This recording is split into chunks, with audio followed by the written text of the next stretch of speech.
বলেন আপনাদের। যে আজকে আন্তর্জাতিক অপরাধ ট্রাইব্যুনাল 2-এ জুলাই গণঅভ্যুত্থান চলাকালে আশুলিয়াতে 6 জনকে হত্যা এবং পরবর্তীতে তাদের লাশ পুড়িয়ে দেওয়ার অভিযোগের মামলার অভিযোগ গঠনের উপরে শুনানির দিন ধার্য ছিল।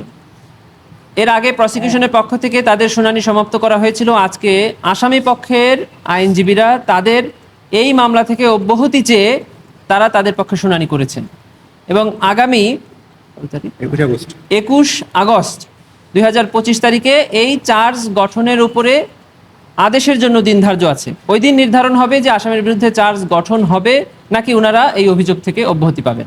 আপনাদের বক্তব্য কি ছিল?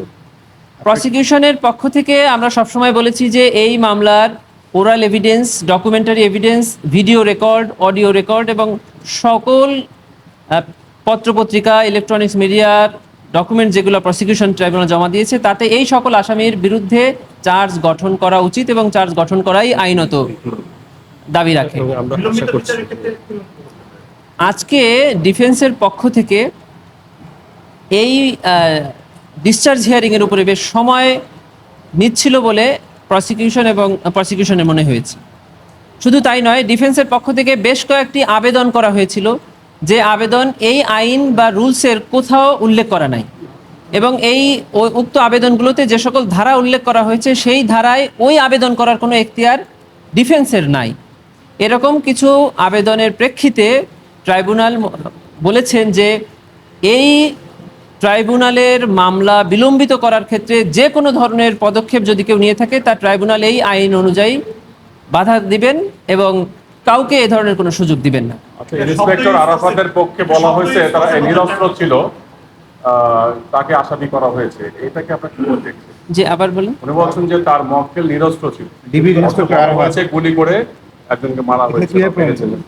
আচ্ছা, এটা হলো পুলিশের যে র্যাঙ্ক থাকে সেখানে যারা থানাতে কাজ করে তাদের নামের পাশে উইদিন ব্র্যাকেট নিরস্ত্র থাকে। তার মানে এই না যে উনি অস্ত্র বহন করে নাই। উনি অস্ত্র বহন করেছেন কিনা এটা ভিডিও ডকুমেন্টে প্রমাণিত আছে। ওনাদের রেজিস্টারে বলা আছে যে তার কাছে কি অস্ত্র ছিল না ছিল, এটা এভিডেন্সে প্রমাণ হবে। কোর্ট বারবার এটা বলছেন যে চার্জ হিয়ারিং স্টেজে দেখতে হবে যে প্রাইমি ফেসি কেস আছে কিনা। ওনারা ওনাদের ডিফেন্স কেস বলে দিয়েছেন, যেটা হলো ট্রায়াল স্টেজে বলার কথা।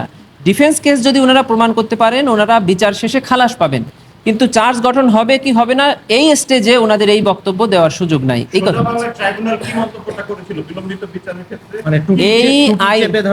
এই আইনের 11(3) ধারায় বলা আছে যে ট্রাইব্যুনালের মামলা পরিচালনা হওয়ার ক্ষেত্রে এক্সপেডিশাসলি ট্রাইব্যুনাল মামলা পরিচালনা করবে এবং কোনো ধরনের ডিলে অথবা বিলম্ব করার স্টেপ যদি কেউ নেওয়ার চেষ্টা করে থাকে ট্রাইব্যুনাল তা প্রতিরোধ করবেন এবং আইন অনুযায়ী দ্রুত বিচার শেষ করবেন, নিষ্পত্তি করবেন। এটাই হলো ন্যায় বিচারের সব জায়গায় কথা।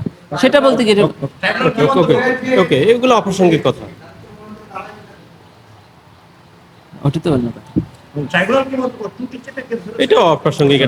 ওইটা মানে ট্রাইব্যুনাল যেটা বলেছেন সেটা হলো এই আইনের মধ্যে থেকে ট্রাইব্যুনাল অতি দ্রুত ট্রায়াল সম্পন্ন করার জন্য যা যা করার ওনারা তাই করবেন। মানে কোর্ট প্রসিডিং এর মধ্যেই যদি গতি কম থাকে সেই ক্ষেত্রে কিভাবে এটাকে আইডেন্টিফাই করবে? এটা ট্রাইব্যুনালের বিষয়, এটা তো আমরা মন্তব্য করতে চাই। মন্তব্যটা করতে যাচ্ছেন। Thank you. ঠিক আছে। কোর্ট যদি ঠিক মতো না ওঠে, আচ্ছা, এটা কি একটু বলে দিচ্ছি?